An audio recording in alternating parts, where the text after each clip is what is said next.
당신 같은 감정적인 사람은 이 업계에서 살아남을 수 없어요. 여긴 자선단체가 아니라 사업장이에요. 매니저님, 제가 한 행동이 잘못됐다는 걸 인정합니다. 하지만 그 할머님께서 너무 절박해 보이셔서. 규정을 어기셨으니 해고할 수밖에 없겠네요. 오늘부로 짐을 싸시죠. 어머니 병원비는 어떡하지? 제발 한 번만 기회를. 더 이상 말씀하실 필요 없습니다. 이제 나가주세요. 안녕하세요. 저는 서울 외곽의 한 마트에서 일하다 해고된 정우진입니다. 제 이야기를 들려드리고 싶어요. 누군가에게는 평범한 하루였을 그날이 제 인생을 완전히 바꿔놓았거든요. 항상 겨울이 되면 그때의 기억이 떠오릅니다. 매서운 바람이 불던 날 두꺼운 장갑을 끼고도 손이 얼어붙을 것 같았죠. 마트 유니폼을 입고 손님들을 응대하면서도 늘 마음 한켠이 무거웠습니다. 이렇게 살아도 될까 하는 생각이 떠나질 않았거든요. 사실 저는 대학을 졸업하고 다른 꿈이 있었습니다. 작은 카페를 운영하는 게 제 목표였죠. 어릴 적부터 커피 내리는 걸 좋아했고 사람들과 이야기 나누는 것도 즐거웠거든요. 하지만 3년 전 아버지께서 갑자기 돌아가시고 어머니께서 암 진단을 받으시면서 모든 계획이 흐트러졌습니다. 병상에 계신 어머니를 생각하면 선택의 여지가 없었습니다.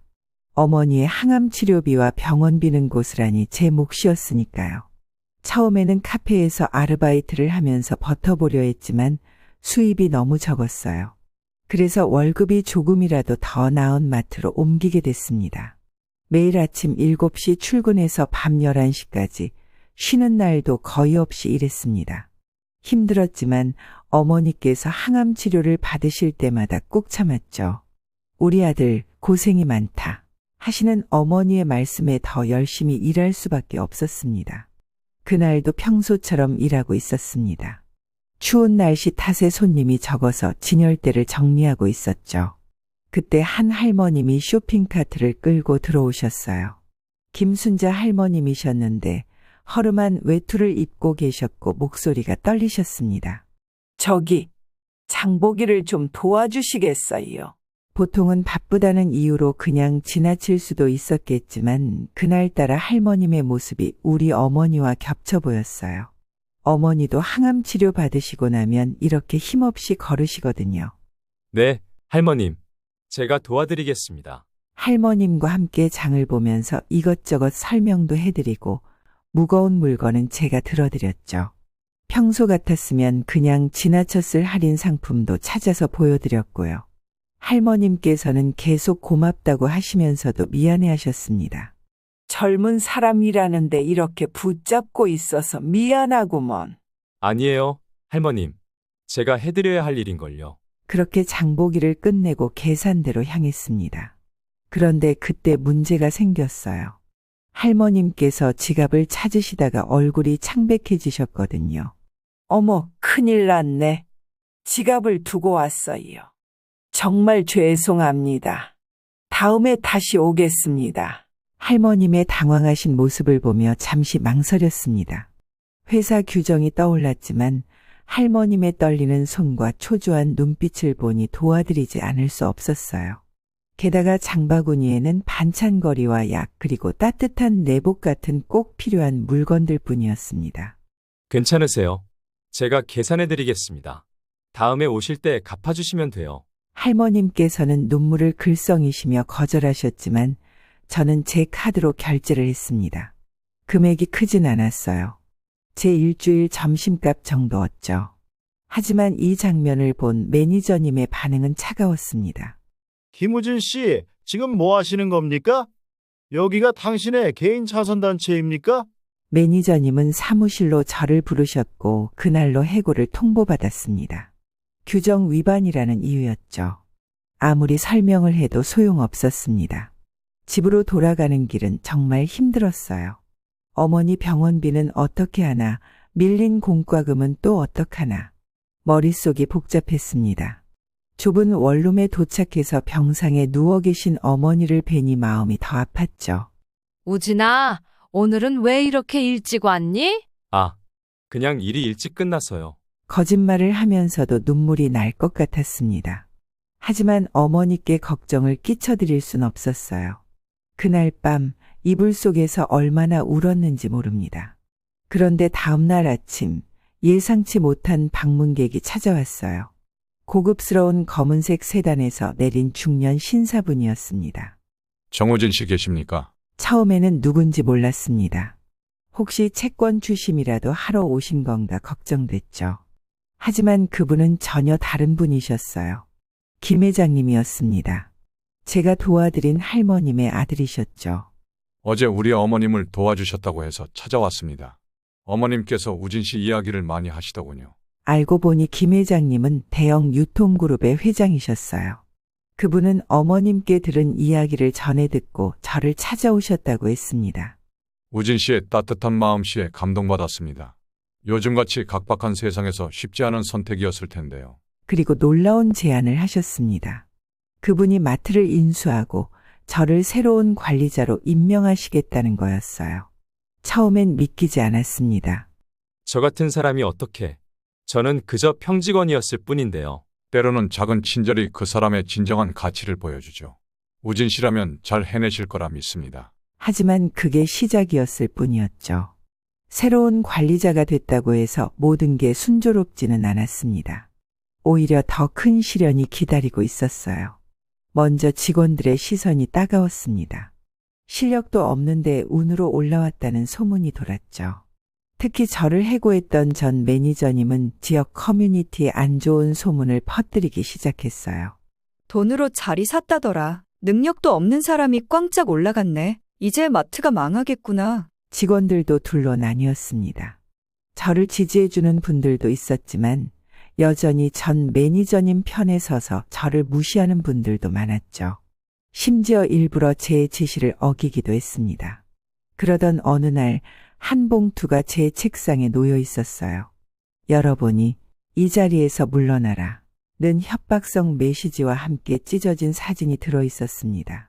순간 무서웠어요. 어머니께도 해코지를 할까봐 걱정됐거든요. 하지만 김 회장님께서 든든한 버팀목이 되어주셨습니다. 그분은 제게 자신의 이야기를 들려주셨어요. 사실 나도 처음부터 이 자리에 있었던 건 아닙니다. 우리 아버지가 사업에 실패하시고 우리 가족은 반지하에서 살았어요. 쥐가 다니는 소리를 들으며 잠들던 시절도 있었죠. 회장님도 그런 시절이 있으셨다니 믿기지 않습니다. 그때의 경험이 지금의 나를 만들었어요. 어려운 사람의 마음을 이해하게 됐고 돈보다 중요한 가치가 있다는 걸 깨달았죠. 우진 씨도 지금의 시련을 이겨내면 더 단단해질 겁니다. 그 말씀이 제게 큰 힘이 됐습니다. 저는 하나씩 변화를 만들어가기 시작했어요. 먼저 직원들과 대화의 시간을 늘렸습니다. 그들의 고충을 듣고 함께 해결 방안을 찾았죠. 마트 운영 방식도 바꿨습니다.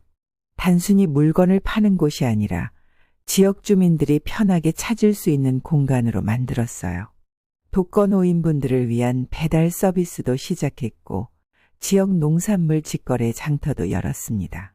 처음에는 반대가 심했지만 조금씩 변화가 생기기 시작했어요. 직원들도 저를 인정하기 시작했고 지역 주민들도 마트의 변화를 긍정적으로 봐주셨어요. 특히 한 할아버님이 주신 편지는 잊을 수가 없습니다.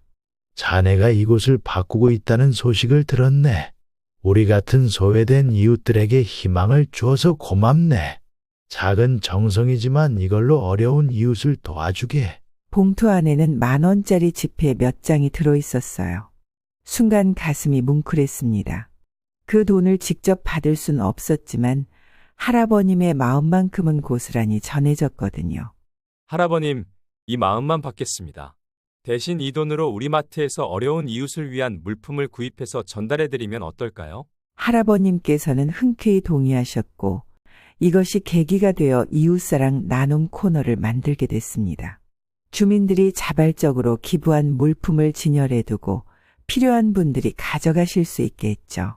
시간이 흐르면서 마트는 단순한 장보기 공간을 넘어 지역사회의 중심이 되어갔습니다. 주민들은 이곳에서 서로의 안부를 묻고 정을 나누게 됐어요. 처음에 저를 반대하던 직원들도 이제는 제 든든한 지원군이 됐습니다. 그리고 가장 기쁜 소식은 어머니의 건강이 호전되기 시작했다는 거예요. 안정적인 수입으로 더 나은 치료를 받으실 수 있게 됐고 어머니께서도 제가 하는 일을 자랑스러워 하셨습니다. 우리 아들 정말 잘하고 있구나. 내 아버지가 살아계셨다면 얼마나 기뻐하셨을까? 돌이켜보면 그날의 해고는 제게 축복이었는지도 모르겠습니다. 단순히 규칙을 지키는 것보다 중요한 게 있다는 걸 깨달았으니까요. 때로는 우리의 작은 선택이 누군가의 인생을 그리고 우리의 인생까지도 바꿀 수 있다는 걸 배웠습니다. 요즘도 김순자 할머님께서는 가끔 마트에 들르십니다. 이제는 지갑을 잊어버리시는 일도 없고 오히려 다른 어르신들을 위해 물건을 사서 기부하시곤 하죠. 그때마다 저는 생각합니다. 인생은 참 예측할 수 없구나. 그리고 그 예측할 수 없는 순간들이 모여 우리를 더 나은 사람으로 만들어주는 걸지도 모른다고요. 지금은 그때의 일이 있은 지 5년이 지났습니다. 마트는 지역에서 가장 신뢰받는 곳이 됐고 저희의 운영 방식은 타 지점의 모범 사례가 됐죠. 김 회장님께서는 제게 더 큰 책임을 맡기셨습니다. 이제는 수도권 전체 지점의 운영을 총괄하게 됐어요. 하지만 제 꿈이었던 카페는 아직 포기하지 않았습니다. 오히려 더 큰 꿈으로 발전했죠. 마트 안에 작은 카페를 열었거든요. 우진이의 커피라는 이름으로요. 이곳에서는 은퇴하신 어르신들이 바리스타로 일하시면서 제2의 인생을 시작하고 계십니다. 그리고 얼마 전 저를 해고했던 전 매니저님을 다시 만났습니다. 그분은 다른 회사에서 실패를 겪고 힘들어하고 계셨어요. 많은 고민 끝에 저는 그분께 제안을 했습니다. 매니저님, 저희 카페에서 일해보시는 건 어떠세요? 매니저님의 경험이 분명 도움이 될 거예요. 처음에는 거절하셨지만 결국 수락하셨죠. 이제는 그분도 우리 마트의 소중한 가족이 되셨습니다. 가끔 그때 일을 이야기하면서 웃곤 해요. 정말 미안했네. 그때는 내가 너무 경직되어 있었어. 아니에요. 그때가 있었기에 지금의 제가 있는걸요. 인생은 참 신기한 것 같습니다. 우리가 실패라고 생각했던 순간들이 나중에 보면 새로운 시작이었던 경우가 많으니까요. 지금도 저는 매일 아침 마트에 출근하면서 생각합니다. 오늘은 또 어떤 작은 선택이 누군가의 인생을 그리고 제 인생을 바꾸게 될까요? 얼마 전에는 제 이야기가 신문에 실렸습니다. 따뜻한 경영으로 지역사회를 바꾼 청년 CEO라는 제목이었죠. 기사를 읽으신 어머니께서는 며칠 동안 그 신문을 들고 다니시면서 주변 분들께 자랑하셨다고 해요. 이게 다 우리 아들 이야기예요. 우진이가 얼마나 착한 애인지 아세요? 기사를 본 김순자 할머님께서도 찾아오셨습니다. 이제는 많이 연로해지셨지만 여전히 그때의 눈빛은 그대로셨어요. 우진아, 그날 내가 지갑을 두고 온 건 사실은 일부러였단다. 저는 깜짝 놀랐습니다. 네? 그게 무슨 말씀이시죠? 그날따라 젊은이들이 너무 차가워 보여서 한번 시험해보고 싶었나 보다. 그런데 넌 정말 따뜻했어. 그래서 아들한테 내 이야기를 전했지. 할머님의 말씀을 듣고 나니 웃음이 났습니다. 인생이란 정말 예측할 수 없는 것 같아요. 작은 친절이 이렇게 큰 변화를 만들어낼 줄 누가 알았을까요? 지금 우리 마트에는 정우진의 법칙이라는 게 있습니다. 어려운 이웃을 외면하지 말 것, 규칙보다 중요한 것은 사람임을 잊지 말 것. 새로 입사하는 직원들은 첫날 이 이야기를 듣게 됩니다. 그리고 매달 한 번, 저는 마트 한편에 마련된 우진이의 커피에서 직접 커피를 내립니다. 손님들과 이야기도 나누고 직원들과도 솔직한 대화를 나누는 시간이죠. 어떤 분들은 제 이야기를 듣고 용기를 얻었다고 하시기도 합니다. 정 사장님 이야기 들으니까 저도 다시 시작할 수 있을 것 같아요. 우리 동네에 이런 마트가 있어서 정말 다행이에요. 이제는 제 꿈이 바뀌었습니다. 단순히 카페를 운영하는 것이 아니라 이곳을 통해 더 많은 사람들에게 희망을 전하는 것이 제 새로운 꿈이 됐어요. 어쩌면 우리 모두는 서로에게 작은 희망이 되어줄 수 있지 않을까요? 매일 아침 출근길에 마주치는 따뜻한 미소들, 퇴근길에 듣는 감사합니다. 한마디, 그리고 항상 제 옆을 지켜주시는 어머니의 사랑. 이 모든 것들이 제게는 삶의 이유가 됩니다. 그리고 오늘도 저는 묻습니다. 오늘은 또 어떤 작은 선택이 우리의 인생을 바꾸게 될까요?